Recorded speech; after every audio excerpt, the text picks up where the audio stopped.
If everyone can settle down, we can start the session on time. I would request everyone to please take your seats so that we can start the session. Good morning, everyone. Hope you all are having a great time in GlowPack. GlowPack is a bouquet of all the accounting, finance, taxation related topics. We have touched upon various topics like sustainability, startups, AI, and now moving ahead, we are going to delve in the session International Taxation. We will explore the intricacies of international taxation and discuss the account's role in optimizing tax structures while ensuring compliance with evolving tax regulations. I would now request our CCM, CA Umesh Sharma sir, to please come on the dais and take your seat. Sir, please. I would also request CA Ved Jain sir, past president, ICAI, to please come on the dais and take your seat. Sir would request to please come on the stage. I would now request CA K Mittal, an eminent advocate, to please come on the dais and take your seat. And now I would call upon CA Sanjay Gupta, Eminent Tax Expert from the USA, to please come on the dais and take your seat.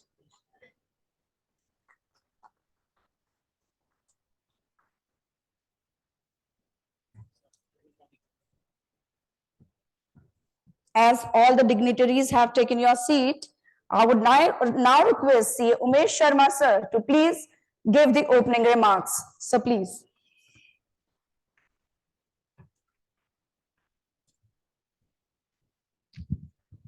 Thank you, Jyoti. Good morning. And you have seen the climate. It's raining. And that's why this session is navigating complexities. When we navigate in the world, there are complexities in environment, and yes, complexities in taxation, both goes together. And when we see the global contest of the direct taxes and indirect taxes, complexities go hands to hand.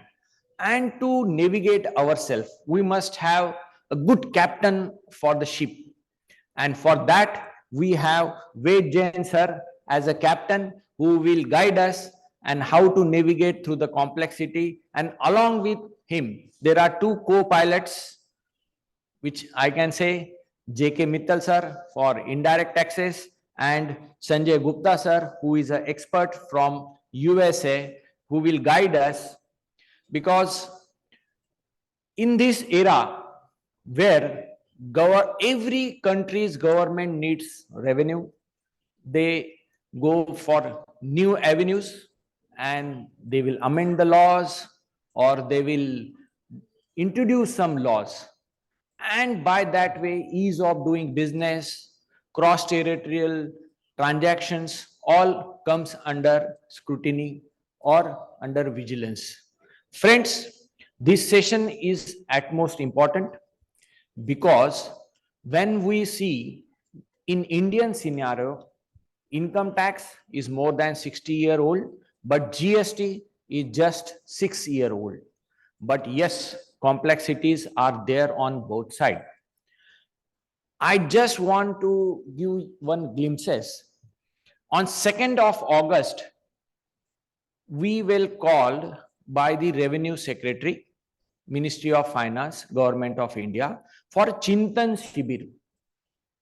Revenue Secretary, then CBIC Chairman, CBDT Chairman, bankers, commissioners, all were there in that Chintan Shibir. And that Chintan Shibir started with a point that now we are introducing a data lake, Government of India, There will be no working in silos by income tax, GST, company law, SEBI, stock exchange. All financial transactions of citizens of India will be linked together. Once a PAN number or Aadhaar number is punched, every authority will be able to see the dashboard, where are the compliances, where are the cases of the assessee going on.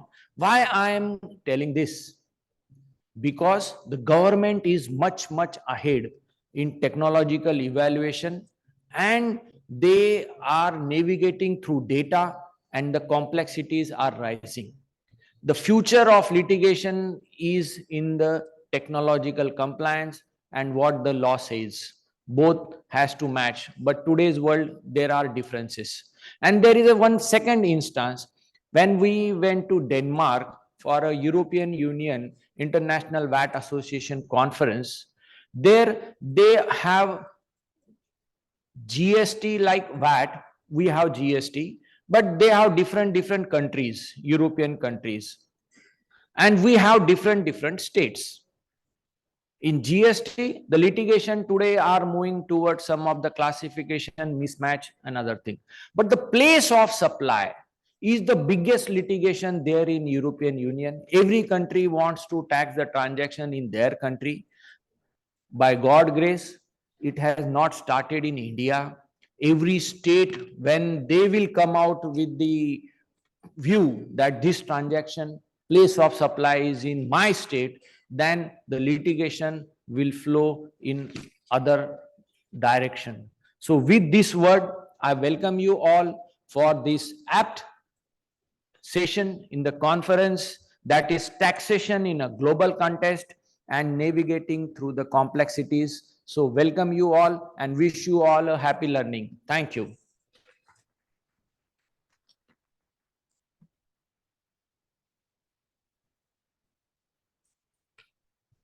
Thank you so much, sir. Likewise, you have said on the dais we have the captains who will sail us through and navigate us through the intricacies of international taxation. I would now request Captain CA Ved Jain, sir, to please come on the dais and give his remarks. So please.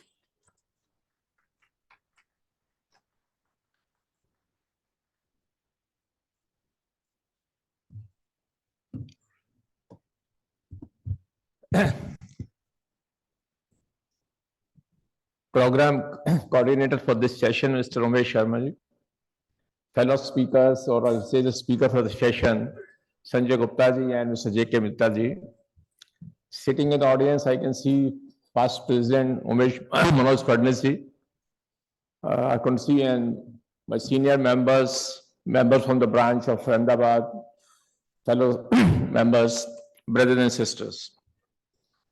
I'm pleased to be here. It's this meet which is being organized here for the last, I think, 3 days. This was the third day.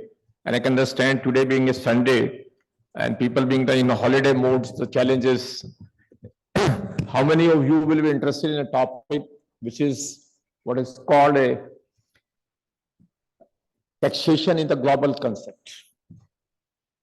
When I received an invitation, I think 10 days back, I was just wondering, the topic is, this being an international conference, issue will be in what context this taxation has to be looked into.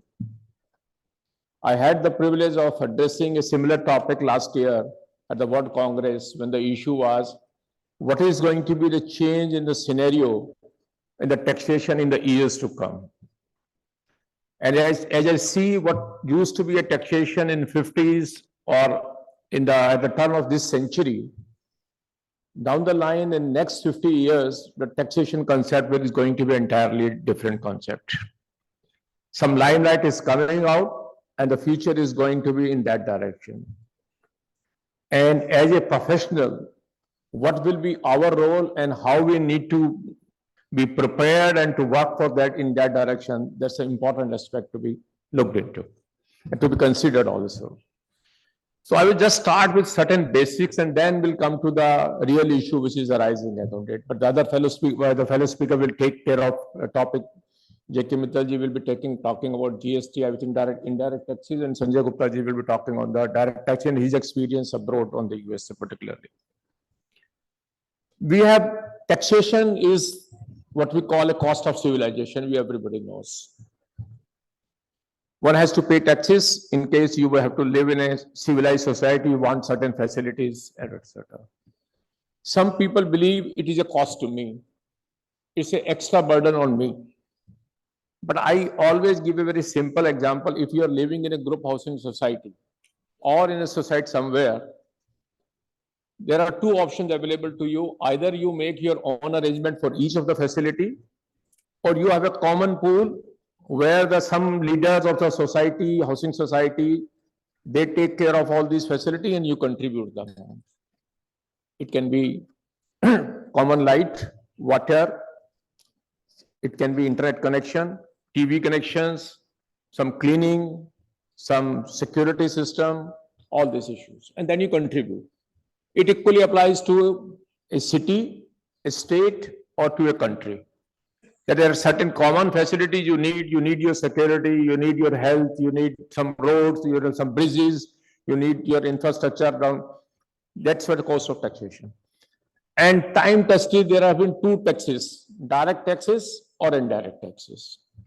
And just look at the basic principle. Direct taxes is paid by the person who is a seller. Simple. Seller means who sells something, service, good, etc. He makes money out of it, some income comes, and then he is supposed to pay tax. That's it. And indirect taxes is paid by the purchaser. Whosoever is purchasing goods or services, he pays a tax, and that is called the consumer-based tax on that basis. That's it. And in that concept, each country says, if you are a resident of my country or in income, you pay tax to me. And in case you are exporting goods, I will not tax any indirect tax. The country where consumption is taking place. And you will see, by and large, all countries have a policy that when you take out the goods out of the country, whatever the excise duty, VAT, etc. is paid, you can get a refund, and then you are supposed to pay tax either by way of custom duty in the country where you are importing or where you are consuming by way of the GST or whatever it is. This is the basic fundamental principle of these direct or indirect taxes. And this was so far good, only two purposes. One, we are brick and mortar. Human being has to be in one country, it cannot be in another country.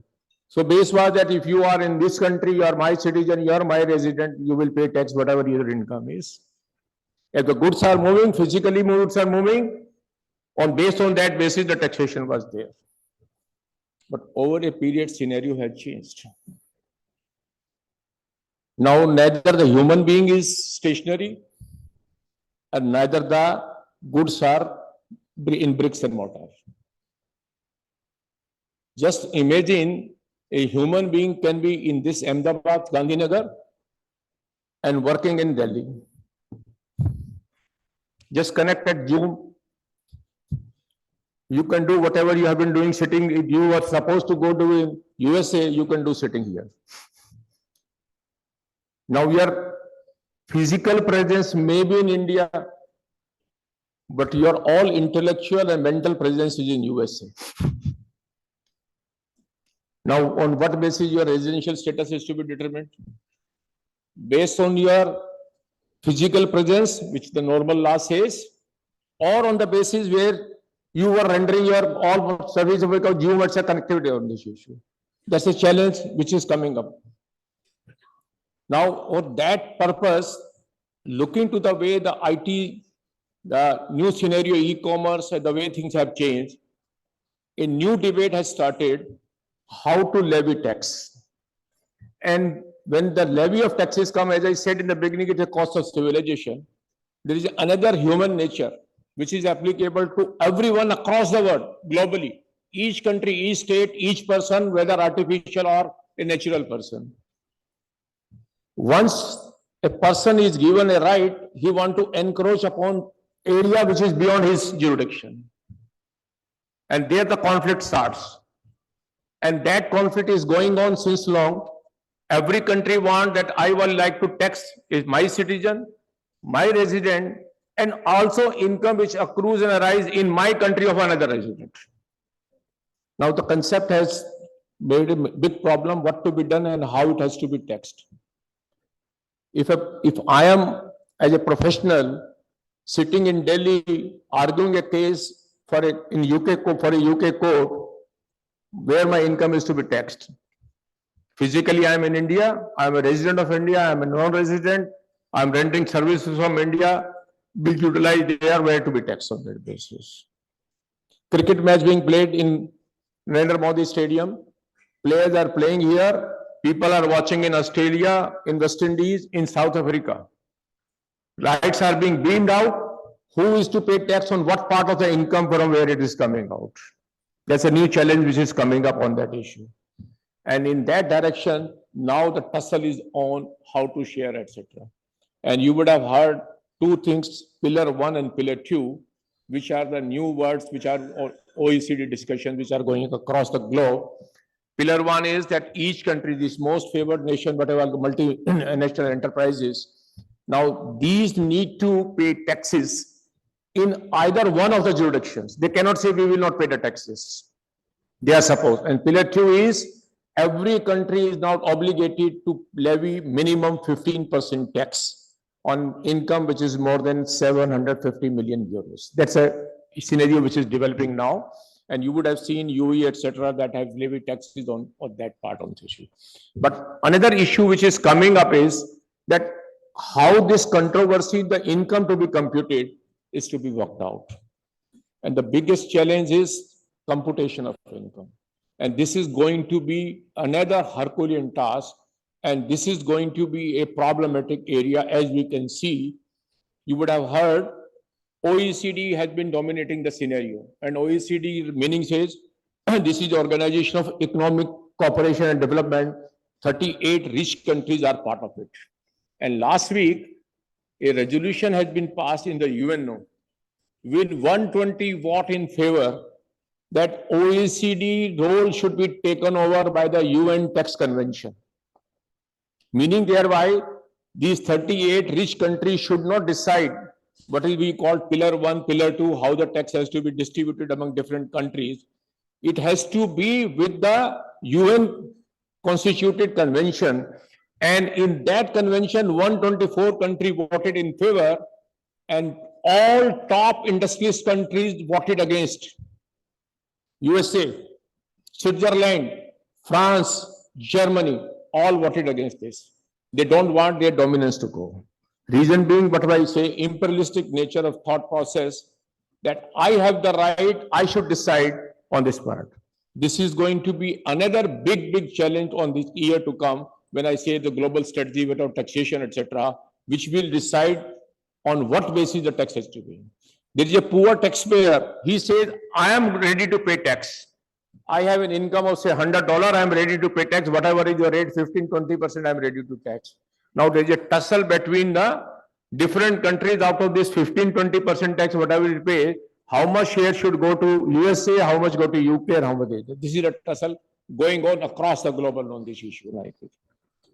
I am frankly of the view, now this UN Tax Convention, in case it succeeds, something which has happened in India, particularly on GST way back in 2017, we had now constituted a GST council that will determine should be the tax rate, how much will be the share, what state will get how much amount. Similar sometime of UN Tax Convention can come out with some solution that how this tax on indirect taxes on income tax will be computed, and similarly on GST also. Umesh was talking about the place of supply and European Union, some discussions are going on. This is also again going to be a bone of contention on this point. And the reason, if you look at this, I give an example in Hindi on this point. पानी, पंछी और पवन, तीनों को कोई रोक नहीं सकता, इसकी कोई सीमाएं नहीं होती. Water, air and bird. India and Pakistan may be fighting out on border, putting all barriers. Whatever drones or whatever rope or wire roping, you can do it. You can't stop water flowing from Satluj to India or India to Pakistan.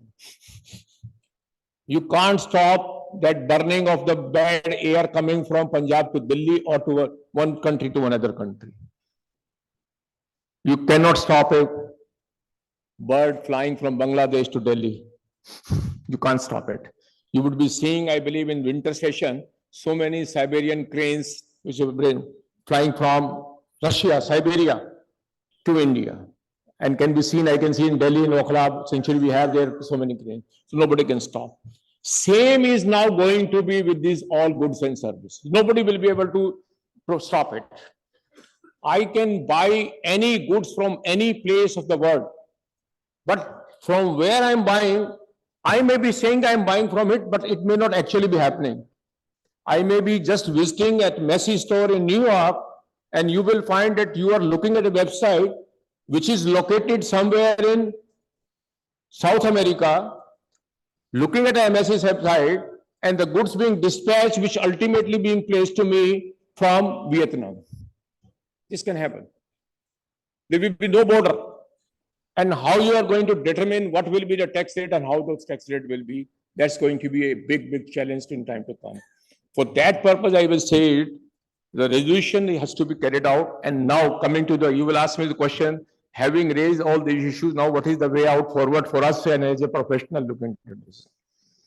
I say when we become chartered accountant and we start practicing, we need to, because profession is never stationary. It is always dynamic.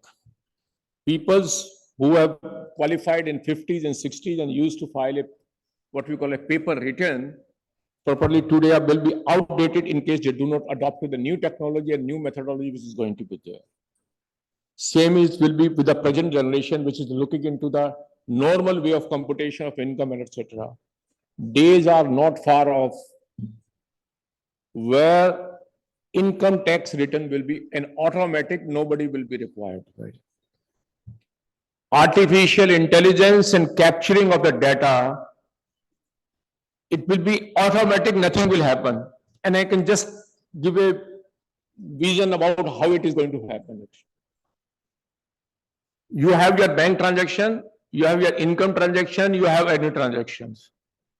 You will not be required to do anything on the due date. Automatically, tax will go out, will get deposited, your assessment will be completed, nothing will be required to be done. Nothing will be in your hand. Everything will be done automatically. And if that happens, where is the role of the professionals? I put a question now here. Role of professional will increase much more than what we have today. It will do the computation, but the back working which is required for that, all that will be done by the professionals only. In 1980s, India started computerization. People were afraid what will happen to those people who are working manually in computer comes up. I believe now we have an experience that post introduction of these computers, the service sector has grown up like anything, and the demand of the young people, technology savvy people has gone up like anything. Same is going to happen with the system. So now what I will suggest now on this part is, my speaker will be talking about the topic is that both on direct and indirect taxes, you must look beyond what you are doing today. What you are handle complexities. Now you should not look at the complexity which are limited to your city and working. With artificial intelligence, with no distance being coming in the way of it, you can be a master of anywhere, any place, any city, any country. Sitting in Ahmedabad, sitting in Gujarat, sitting in India, you can be an expert tax consultant for America. You can be an expert tax consultant for Europe. And for that purpose, you need to understand the complexities involved therein and to find out a transaction. India is still cost beneficial, economically beneficial for all across the world.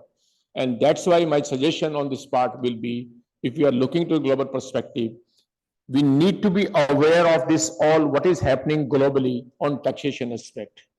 We need to keep a track on that aspect, what's happening in the future on this part. And we keep ourselves updated not only with the Indian tax laws, but also the tax law globally what is happening.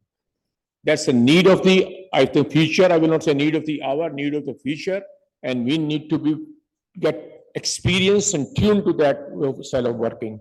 And with this vision, what I say, global vision on this respect, now distribution of the income on which tax is to be paid, distribution of the goods or services wherever the supply is happening and tax is there, that's going to be a big challenge. With this, I have my introductory remarks. Now I will invite my speakers. I think first, K Mittal, you are speaking? Yes, please. You can come and start here.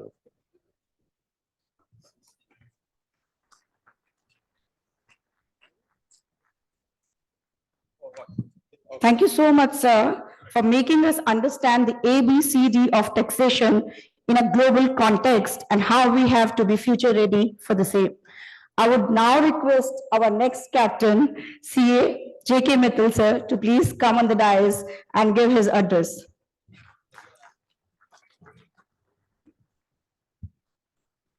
Namaskar to all of you. Mr. Umesh Sharma, coordinator, session chairman and past president, Mr. Ved Jain, and my fellow colleague on the dais, CA Sanjay Gupta ji, our past president, Mr. Manoj Furnist, and all my fellow friends. I'm really delighted to be here with all of you. In next 12 to 15 minutes, I will be speaking on the topic, the taxation in global context, navigating complexities. I have in my mind the 3 bullet points on which I have to summarize my discussion. The one is the certain areas of indirect taxes where the controversy may boil down to at any level, which has the huge revenue implications. The another bullet point is the retrospective amendments are being made in the law, which is causing serious concern.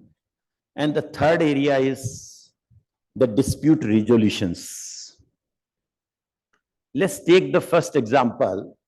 Once after so many rounds of discussions, we brought the indirect taxes, combining all other indirect taxes into one in the form of GST. But the cross-border transactions, which as our past president has spoken about, is area of concern, particularly the import and export of services. Take 2 examples. What the law they made in the service tax law, which we challenged in Delhi High Court, and ultimately it was struck down. The same law they copy paste in the indirect taxes. Only difference they made it. The earlier that law was captured in the rules. Now the same very provision they have captured in the act. But the one significant change came, which probably has overlooked.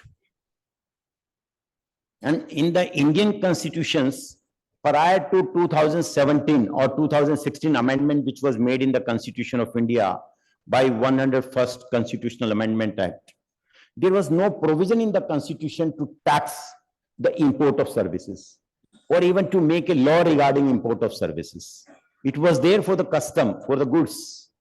The first time in 2016 September, the power was given under the Constitution to make a law regarding the import of services. But once you see the definition under section 2(6), which is again challenged before Delhi High Court and is pending for consideration, the definition which is captured in the IGST Act is totally different than what the Constitution has said. Therefore, the complexity remains same. Giving the another examples, recently which the case was decided in our Mohit Mindal case, they wanted to tax on the import of goods, which was already there. Earlier the custom duty, now the IGST, and they said the one component out of it, we want to tax it as a service. And litigation started in 2017, ultimately culminated in favor of the assessor in 2022. And now in 2023, they have withdrawn those notifications. Why the problem why the complexity come in the taxes, to my understanding for so many years of experience. One hand, we have the constitutions. Other hand, we have the law passed by the legislature in the parliament or the state assembly. Then the third leg is the delegated legislation by way of a rule. And fourth one, another delegated legislation by way of a notifications. And synchronization of same is not there in indirect taxes. That's why sometime probably the delegated legislation feel they can levy more taxes what the parliament has authorized them. Therefore, they issued notifications time to time. They tried to levy the tax on the ocean freight, which was already the part of the import, and the value of that is already there. And the law was very categorical. There is a composite supply. If there is a composite supply which includes the services, you have to levy the tax on the principal supply. Despite that, after collecting the entire tax on the import, they want to levy the tax even in the service components. Therefore, there is a huge cost of litigations, particularly in indirect taxes, where you cannot pass on the burden later on to your consumers. And the second issue about the export. In fact, the very recent issue which we are handling, even a law firm which has their 80% client, the foreign companies, have been asked to pay more than 100 crore rupees GST. In fact, the court was very kind to intervene immediately to stay those proceedings. Imagine a situation when a legal firm facing complexity, which are supposed to render, reduce the complexity of the other taxpayers, they themselves face it.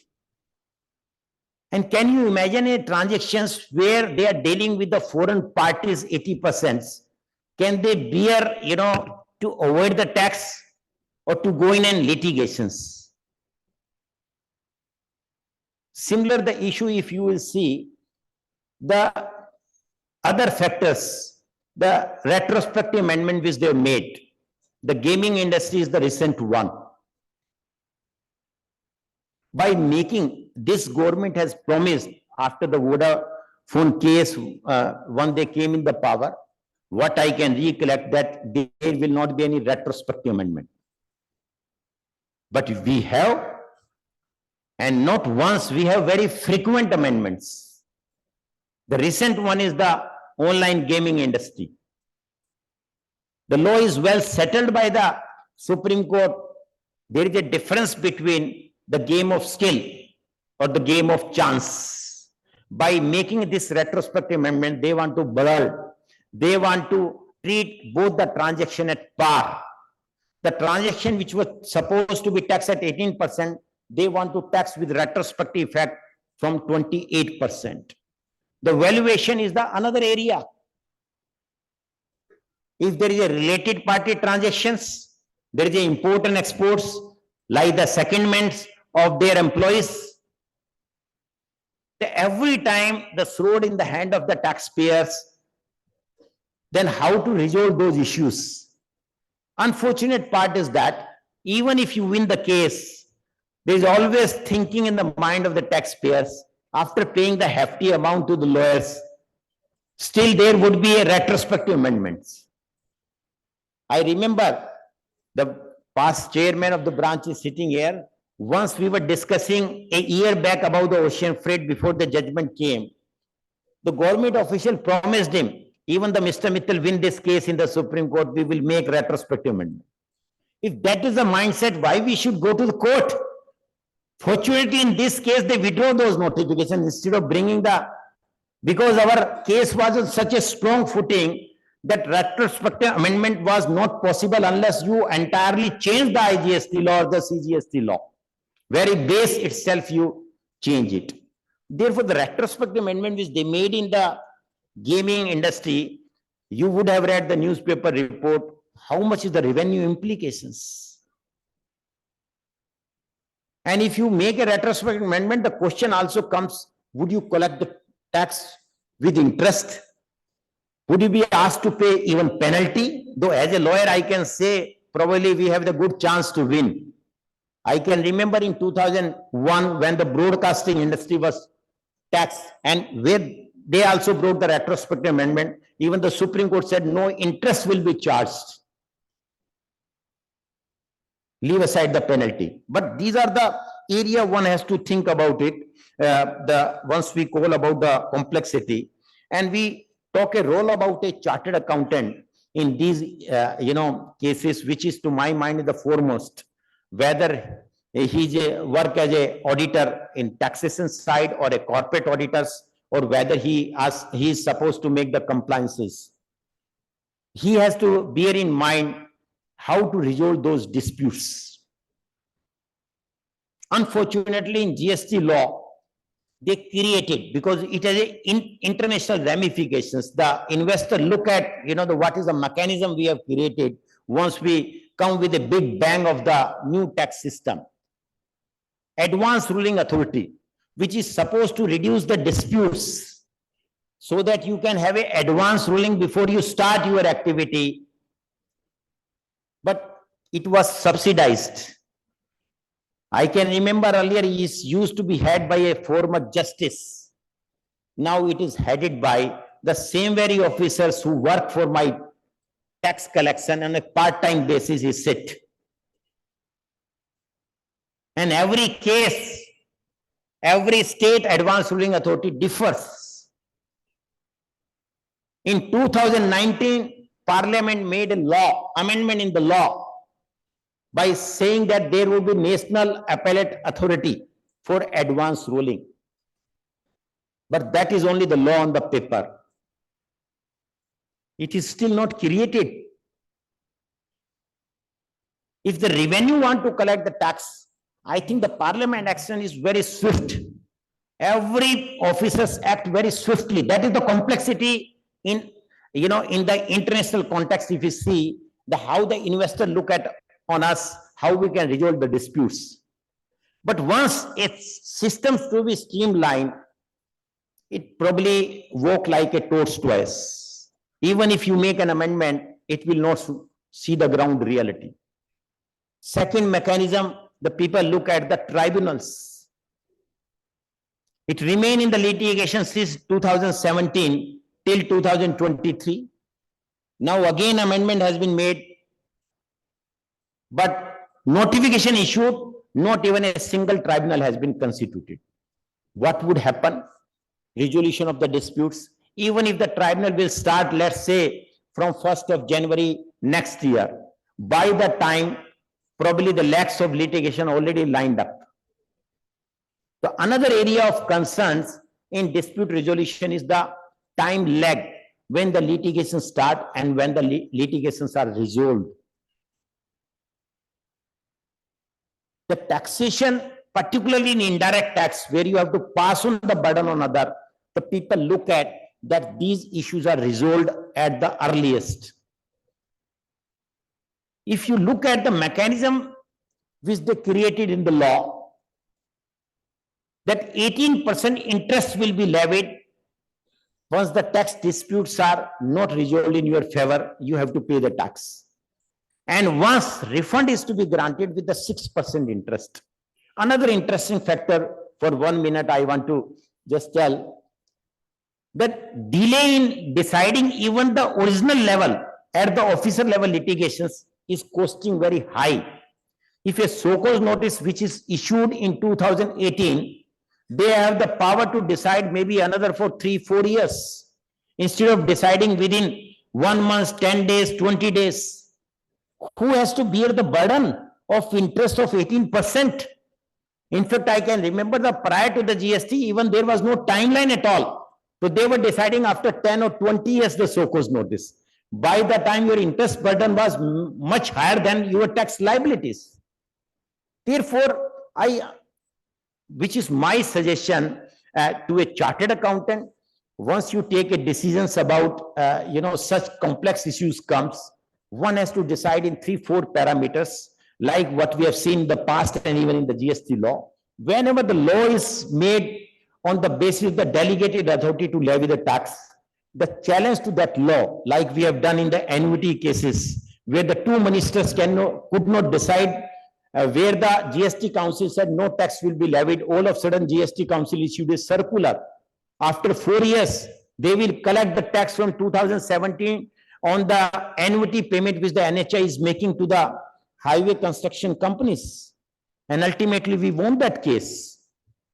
Therefore, the first thing is that we have to analyze which authority is levying tax by way of circular or by way of notification. Like another issue is the royalty payments to the mining industry. That is also under challenge. There are several such issues. Second could be, then if we have to choose an authority to whom we have to go, I think advanced ruling authority is not a good idea because they have created many layers. First level, the advanced ruling authority, then first appellate authority, the national authority they have not created on the grounds, then you have to go to the High Court. It is not a beneficial scheme. Unfortunately or fortunately, Institute even asked me to file one advanced ruling authority and to appear. I appeared when the lockdown started and they admitted it. And now 2024 is going to start in a month. Then they have not heard that. What is the benefit of going to the advanced ruling authority? Third is that the compliance we have to do on time. And that's all I thought we have to speak within the timeline given. If the any permission would be to take any question, I will be happy to take. And thanks to Mrs. Jain also to giving me this opportunity. Thank you so much.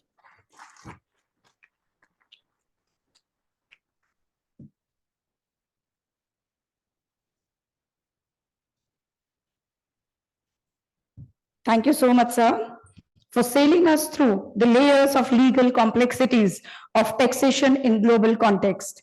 I would now request to our next captain, CA Sanjay Gupta, Eminent Tax Expert from the USA, to please come on the dais and deliver his address.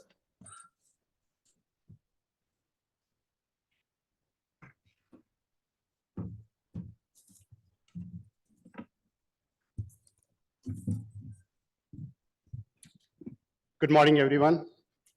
Thank you, Umesh ji. Thank you, Feji, and thank you, my co-speaker, Mittal ji. It's really to be honored to be here at the ICAI, and thank you to the ICAI Global Pack Complete Management meeting. You know, I passed my CPA exam back in '88, and today I'm sitting here after relocating back in '99 to the USA, and looking for that. And I'm proud chapter of the ICAI. We are trying to put more footprint in the USA because ICAI is like a world leader organization in the accounting profession. So he wants to take advantage. Without further delay, I'll start my session, and I would request to my left side on the clock, just reset the clock so that at least I have a warning that I'm not crossing the time limit. Thank you, and I'll go here like in a fundamental of the US tax system for the foreign person. I'm not going any technical detail because it's too complex that. So at least everyone feels that when any foreign persons comes to the United States, both inbound, means when they are coming to the United States, doing business in the United States, or the US person going outside the United States, what they have to do that. That's the basically topic, just a fundamental. So US tax system based on the worldwide income. It means any US taxpayer, they have to report worldwide income. Does not matter whether they live in the United States or they don't live in a single day of the United States. Of course, there is a tax treaty with the United States in the multiple countries. Based on the countries, if you have a tax treaty with the US, you get the foreign tax credit. This is called like a double tax avoidance and agreement with the multiple countries. And they are including more and more tax treaties these days. So at least foreign people can take the benefit to avoid the double taxation system. That comes in the foreign tax credit, but there are multiple foreign tax creditors are available. So that's the first and foremost. The question that who are the US taxpayer?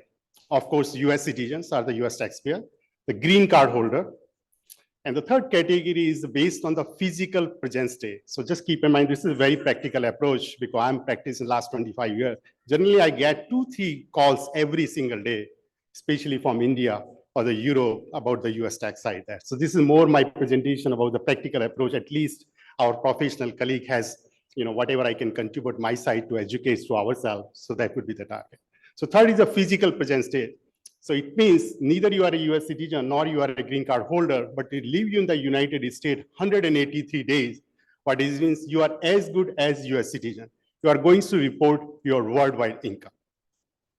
183 does mean that, let's say, if I take an example of a 2022, if you live in the US for 30 days, and then the 1/3 of the previous year, which is 2021, and the 1/6 of the 2022, all these combines together becomes 183 days. If you live in 22, 183 days more, so you are in a physical presence test, so you need to report the worldwide. So the only person who are non-residents to the United States means they don't fall under any of these category.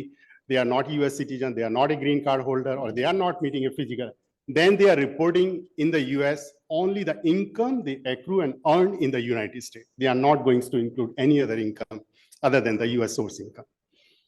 Okay, so that's the first thing. And there another I'm covering that there's like in a foreign country, US has their own tax system. There is certain incomes are taxable. Sometimes say that my home country has an exempt income. Why I'll be paying tax in the US? So each country has their own rules and regulations. Doesn't mean that one country has a tax income, it may be tax exempt income in another country too. So US has a very limited tax exempt income. So such as especially on an India side, you see the NS interest, PPF income. These are like a very common item. I'm describing it. Like it's not taxable in India, then it should not be taxable in the United States. It is taxable. So you need to distinction between the tax and exempt income. The certain non-taxable income are taxed. And these is covered very, very well, like a comprehensive overall structure about the global tax system. You know, you are sitting in one country, but you are doing business in another country. Give a very, very snapshot. So thank you for that, Ved. The second comes that this is like individual, like a green, again, US taxpayer, US citizen, green card holder, or you are a physical presence. Another category is like entity. So what are the entity? Domestic entity. So even domestic entity, it means is organized and incorporated in the United States. If you corporation formed in the United States, that's called domestic entity. So any income, you are a foreign person, you own this entity in the US, so that entity registered and incorporated in the United States is a domestic entity. Same thing, you formed and registered like in a partnership or limited liability company, you are in a foreign person, so whatever your income making in those entity, even you are a foreign person not living in the United States, those are subject to the US tax system. And entity structure is like a big area. I'm just in a practical approach, fine. Everybody think about limited liability company, LLC, they just go and form the LLCs. This is not my topic, but just for a practical approach point of view, I want to just mention that. Just they hear that LLC, they formed an LLC, but it's not fit for all. So it doesn't apply to everyone that LLC the might rise structure. So I would strongly recommend that you discuss much in advance with a tax attorney, tax advisor, what would be your right entity structures to start the business in the United States? Because sometimes there are very bad consequences. You make an LLC, but on a tax side, they may be very expensive for a tax side versus you are going to make your corporation. So discuss in advance for that. And also in that construct, like a pre-immigration planning. Sometimes people get a lottery, they get a green card, the sons, daughter invited that, you got a green card. So you think, okay, I got a green card, I'm living in the India, I don't have any connection in the United States, I don't need to file any tax return in the United States. No, that's an incorrect statement. That's called pre-immigration planning.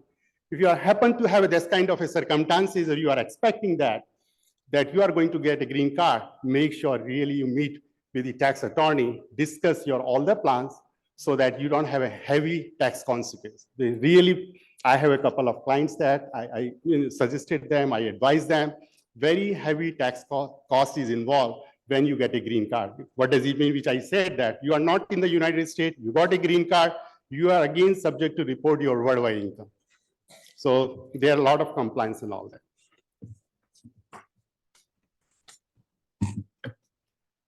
So now on the US side, this is the like income side. Then there are when there is an inbound and an outbound kind of a transaction. There are number of forms are a foreign compliance. That's what I'm talking about today. There, one is just like income tax return. You are paying the income tax in the United States, but doesn't mean that that's a full comply. In addition to the tax return, There are at least 8 to 10 forms. When the foreign person get in touch in the US tax system, you need to file those tax forms. There is no tax consequence in the filing an additional form, but the negative side that if you miss any of those forms, each form has a penalty of a minimum $10,000. So it looks like a simple form, but the penalty is so high, $10,000 when an IRS, Internal Revenue Service, is not that liberal, used to be 10 years ago, that they are going to just waive the penalty. Still, you can get some based on the reasonable cause and all that.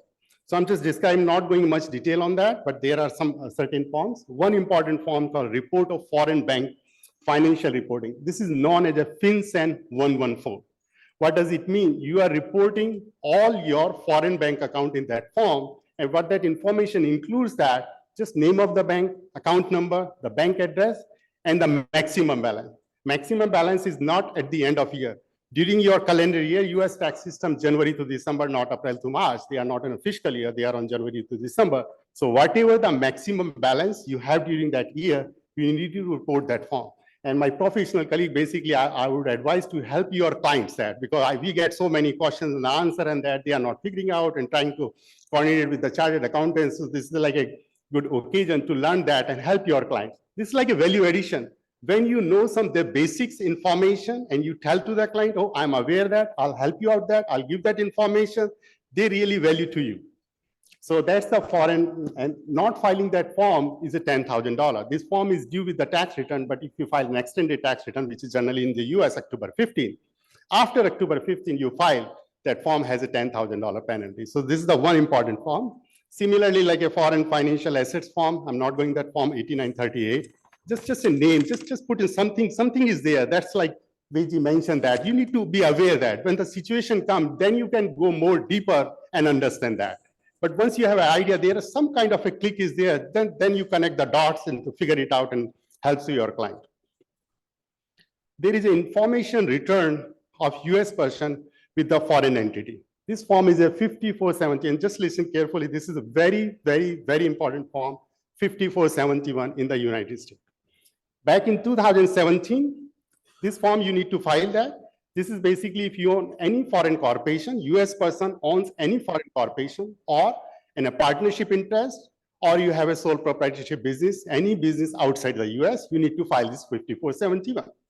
And then the tax you are paying when the money repatriated to the United States. So you are not paying the tax until it's repatriated to the United States, but you need to report that form. In 2017, there is a change on that. So still now you have to pay the tax called sort of a deemed income type of a tax.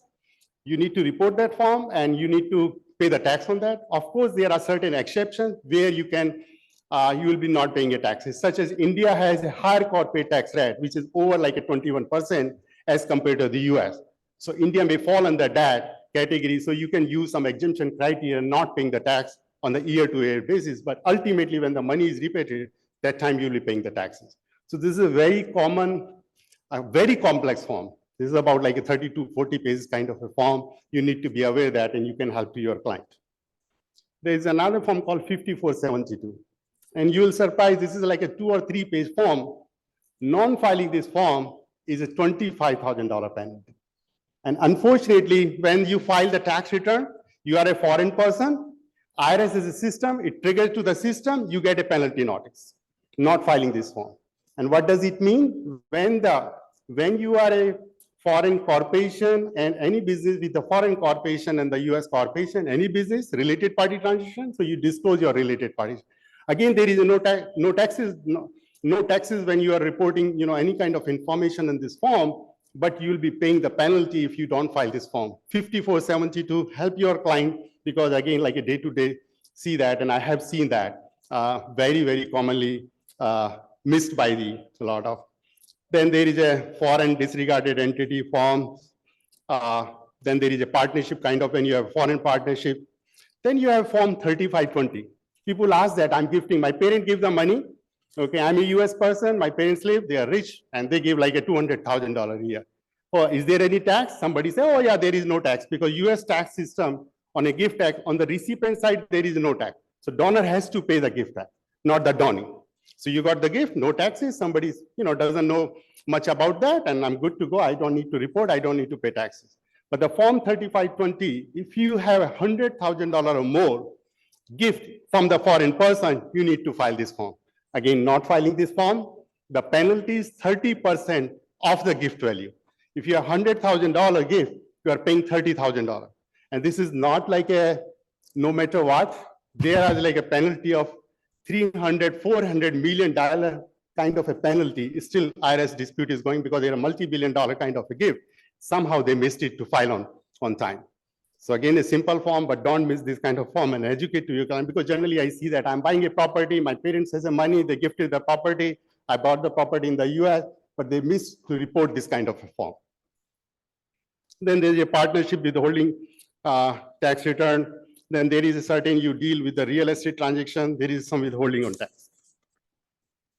Another important point is sale of foreign assets, especially real estate taxes in India. I put so many times, couple of articles, text article, this newspaper in the US side, especially Indian newspaper, because commonly misrepresented, misunderstood, or did not have much knowledge about that. So what does it mean? India tax system on a real estate, you have your gross proceed minus you have a cost. But what is the basis of the cost? Indexing system. You don't consider the true cost index based on the index, that's the cost. You have the capital gain, there is some withholding about 23% or so, and withholding, US person filed the tax return in India, you paid the taxes, and the CPA said they are not aware, hey, I paid taxes in India, I'm good to go. I don't have to do anything in the US. No, that's not a true statement. Again, going back to that, US is based on the worldwide income tax system. So you need to report the same income, same capital income, capital gain income in the US side. But the difference is the cost basis is not the same what you have in India. India has an indexing basis, US has real historical cost basis. What does it mean? The day when you bought the property, that is your cost. Plus, if you made any capital improvement on that property, that will be counted as a cost basis. Of course, you will get the exchange rate. You don't need to use the exchange rate for today. You'll use the foreign exchange rate the time when you bought the property. So sometimes it comes to in your benefit because the exchange rate may be much lower. You get the higher cost basis versus your indexing system. But it can go other way around too. And sometimes you say, okay, I did not bought the property. It was gifted by my parents, my family and all that. So even if the gifted property, what would be your cost basis? The same basis, whosoever you are gifted, your parents' property bought the property back in 1970, that would be your cost basis, the parent gifted the property. I would strongly recommend that if you have this kind of a transaction, let's not wait to inherit the property. Let's get taxed in India within the parent's hand and then basically give the money as a gift to your child. So instead of putting the property itself on the child's tax system, if you are planning this switch way, my parents are getting older, let's just get sale in the parents' hands, pay the tax in India, so US person is not getting involved so you don't lose any tax, whatever you are paying in India, and then they can give the gift to the US person. So this way, at least you don't have any foreign tax credit issues and all that. So that's a big difference on that. And I do have an example on that, but because of the time, I'm not going on that. And there is like a form 1116 on the foreign tax credit form. And the question, sometimes question comes about the foreign tax credit. The foreign tax credit, you get only the income tax, not any other taxes. Of course, you have the United States, the federal tax system, and the state income tax. So state income tax you don't get the foreign tax credit on the state level. You get the foreign tax credit only on the federal level. And India doesn't have the state tax system yet because you are charged just paying the taxes on the federal level, so you get the foreign tax. But they are not like sometimes you have other kind of taxes, you will not be getting a credit for the other taxes, only the income tax. And the second, you get the tax credit to the extent, or basically lower of the tax paid in the foreign country versus the tax liability in the United States. Just for an example, you pay the taxes $30,000 in the India. I'm just using the dollar terms just for a simply $30,000. And now when you file the tax return, same thing in the real estate, and when you prepare the tax return, tax liability comes $10,000. So what does it mean? That you are getting $20,000 money back from the United States. And then you will get the lower of taxes, whatever you qualify based on the US side. And I think so that's, I see my time is coming up. So pretty much I was able to cover, my presentation, and thank you very much, but I'll be here around here and you can ask me any questions. Thank you.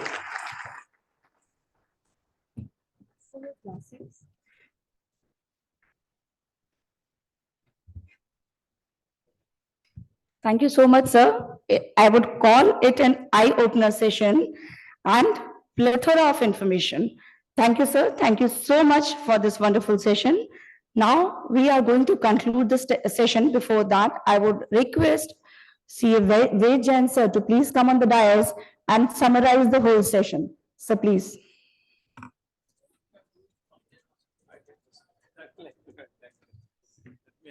I think few minutes. I have told 10 minutes are there. Thank you, K Mittal ji. Thank you, Sanjay ji. K Mittal ji was kind enough to take us to the nitty-gritties of the GSTs on the issues, and Sanjay Gupta ji has made us clear what happened in US. Whether being a citizen or green card holder is a beneficial or not, you can evaluate now. It can be a double-edged sword. You looks to be good to be resident of or to be a citizen of USA or a green card holder, but you can end up paying taxes on income which is exempt in India.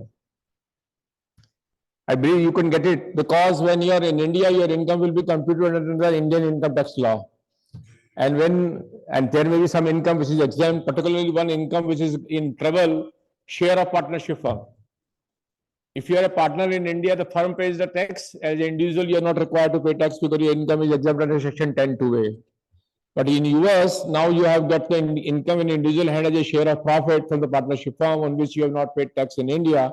Neither you have the benefit of a double taxation and nor you have the benefit of another exempt income. So that's a challenge which is coming up with this issue that we need to understand of the nitty-gritties also there. GST, K Mittal ji was explaining how it has to be taken and what is the issues which have come up in Indian context and perspective, and which I think Umesh in the beginning has also explained that the place of supply is the bone of contention mainly because of it.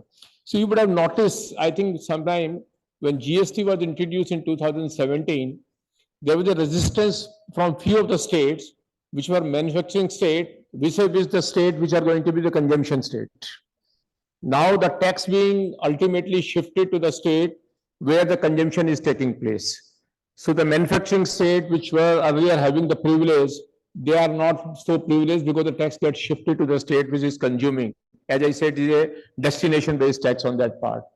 And now income tax is basically a person who is earning income. And the tussle which I was explaining in the beginning was that a country says, since you are my resident and you are staying here, I will tax you. And another is any person who comes from abroad and he does some activity here in India, generate income, I will tax you.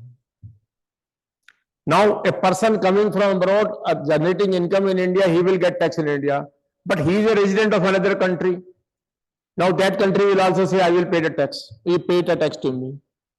So, first you make the law and then you may have a DT double taxation avoidance agreement. Let's make it out. No, we will not give a credit to each other. And interestingly, what has happened, why I have raised this issue, I think concluding remarks is, last week you will see that 10 days back is a Supreme Court judgment, 15 days back Supreme Court judgment has come in the case of Nestle, where the issue was the most favored nation clause. It will be an eye-opener for you to read it from the perspective of not only of taxation law, also from the perspective of civil law and the perspective of international law. I can just give a clue. The dispute was India is having an agreement, DTAA with Netherlands, with Finland, and with Switzerland. Entered way back in 1989, 96, and somewhere in 98. And a clause was there that we will tax certain income like dividend, interest, etc. at 10% or say 15% in that treaty. And then there was a rider provided if India enters into any such type of agreement with another country which is a member of the OECD, and the tax rate provided in that treaty is lower than the rate provided in this treaty, then that rate will be applicable. I hope you got my point. If India has entered into a treaty with the Switzerland saying that dividend will be taxed at 10%, Netherlands with 10%, and later on India enters into an agreement with another country where the dividend is to be taxed at 5%, then Switzerland and Netherlands resident can say you will tax me 5% because the most favored nation clause, MFN, which we call is, says me that I will be taxed at that rate, which is lower in the later on treaty. India in 2011, 12 and 16 entered into treaty with Slovakia, Latvia, where the rate was this dividend rate was lower than that rate. Based on that, after the in 2019-18 amendment, when dividend became again taxable in the hand of the shareholder, those shareholders claimed that you should be paid 5%. And Delhi High Court ruled in favor, yes, it is a most favored nation clause. Now the Supreme Court judgment has said, no, this clause will not be applicable because that most favored nation later on need to be ratified and issued by a notification by the government of India. Until such time it is issued, then this is not applicable. This is the interesting interpretation which has taken place. But a larger question which is arising is, when the agreement originally entered into clearly say that in case India enters into any arrangement with another country later on, that will be applicable, and that clause having been notified, how you can say the later on clause should be further notified? Because that is part of the agreement. If I buy something from somebody at 100 rupees and he gives me a promise that later on if I sell that good to anybody else at a price less than 100 rupees, I will also pay you, I will also charge you less than 100 rupees and you will become entitled to refund of balance rupees. So this is part of the original agreement. And if that agreement said notified, where is the need to further notify that at the time of sale of 80 rupees made, there is a further notification that this will be applicable? That's an interesting observation. As I said, friend, in case though I believe MC and the organizer have said there is no question answer, but still for 1 or 2 minutes, if you have any question on direct, indirectly from my speaker or from me, etc., we would love to have quickly, just quickly. Yeah, please. Quickly. Give the mic, please. Just quick. I may request you please just give the mic. Quickly from I think my table, you can give it. Yes, please. Here also later on. Yeah, please. Yeah, good You morning. will save your time. Yeah. My question is from K Mittal, sir. I am Ashwarya Agarwal, Chartered Accountant from Rourkela into GST practice. Sir, like you said that the current issue in gaming sector, like they are making retrospective amendments. So we are also not certain that what will be the impact on our output tax liability, which we are paying right now in any sector. So similarly, an issue which a taxpayer and all the professionals are facing is reverse charge mechanism. Like every day, the biggest area is like the government services. They come out with, like you mentioned, royalty. Now they are coming out that water cess, the payment of any license fee on water is also a service. You have to pay GST from 2017. Another came recently, bank guarantee, and time and again they come out, there is a new innovation and they come out with new service that this is also a service and reverse charge is payable. So will there be any end of this? Because they don't have any time limit also, even now they can demand for 2017. So, and the tax credits are also being loosed. So how will this end? How to advise our clients on this? I don't think so. You should think about how to end this. That's why your existence is there. We as a professionals have to render the service and to remove this complexity. You know, so long as this journey will go on of the life, complexity will remain there. If somebody can give a guarantee, it will end, it will not end. When this government promised to you, no retrospective amendment shall be made. They made it. They have the power, they will do it. Once you know there is a naughty boy, as a teacher, you should know how to handle your class. My question, I can just supplement what JT said it. So the sovereign right of retrospective amendment has not been taken away. That site is always available. If you would have read the speech, heard the speech of the then Finance Minister, Mr. Arun Jaitley, when he was talking about the Vodafone in 2014 of presenting his first budget after the new government came, and the Vodafone controversy was on the top of it, with that retrospective amendment made in 2012. Whether it was justified or not, they say it is a parliament legislature's wisdom. It is and it's enshrined in the constitution. The parliament has the right to say it. So, Can I have you? Yes, Thank you please. so much. My question is to Mr. Gupta. I am Bhushan Dave, Chartered Accountant from Surat. I want to ask about status of HUF. Suppose a couple is staying in US and has formed one HUF, which is having income in India. What will be the status of because they are staying there? So please clarify. Yeah, first of all, I'll excuse Anne because HUF little bit complex. So in general, I might give you the side question on that because in the US systems, this not fall that. I'll just consider as a part of like a partnership type of a status.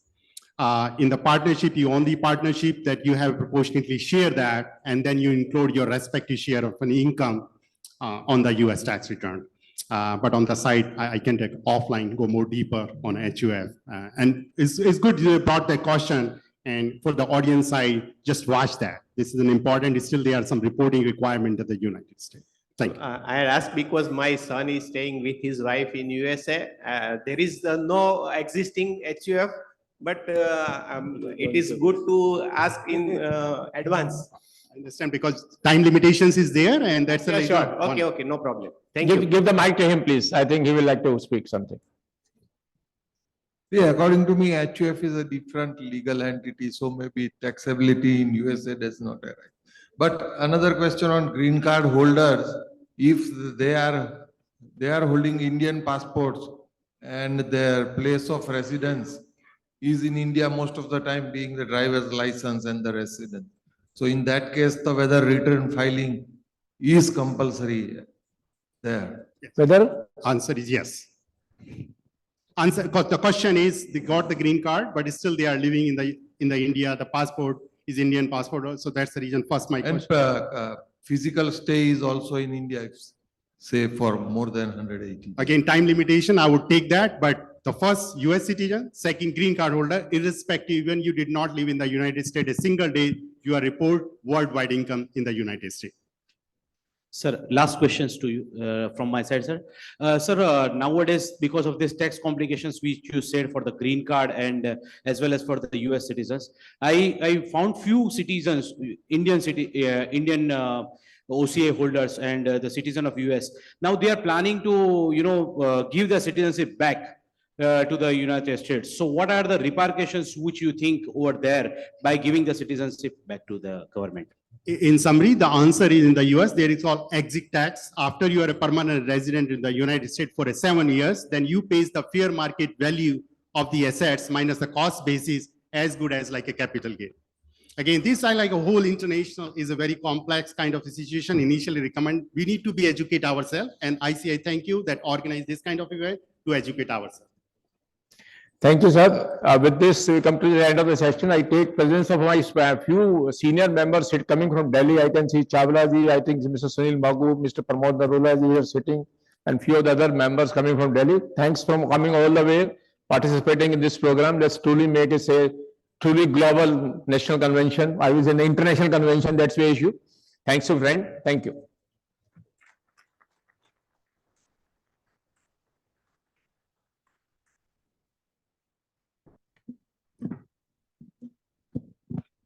Thank you, respected speakers who are present on the dais. And sir, like you have rightly said, GloPac is global. This comes to the end of this session. I would now request CA Sanjay Agarwal sir to please join us on the stage as we are proceeding for the closing ceremony of the session. CA Sanjay Agarwal sir, Central Council member, ICAI. So I would request you to please present the mementos to CA Ved Jain sir first. Just a token of gratitude.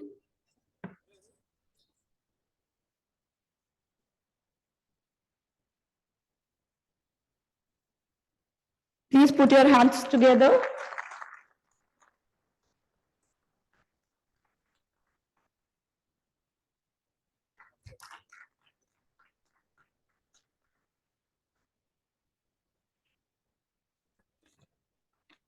I would request Sanjay Agarwal sir to please the memento and the shawl to CA K Mittal, sir.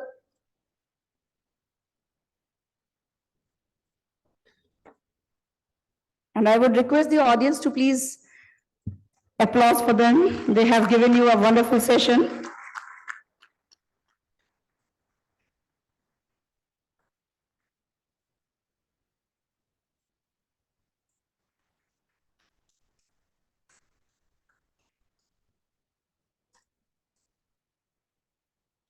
Sanjay sir, the next memento would be presented to CA Sanjay Gupta, sir.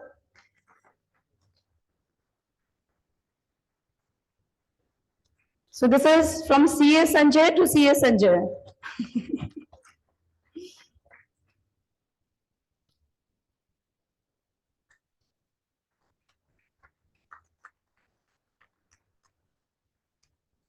Thank you, sir.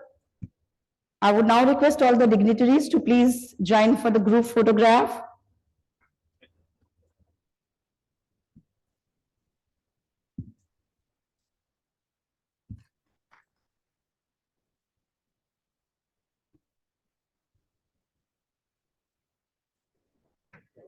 Thank you, everyone. Thank you, sir.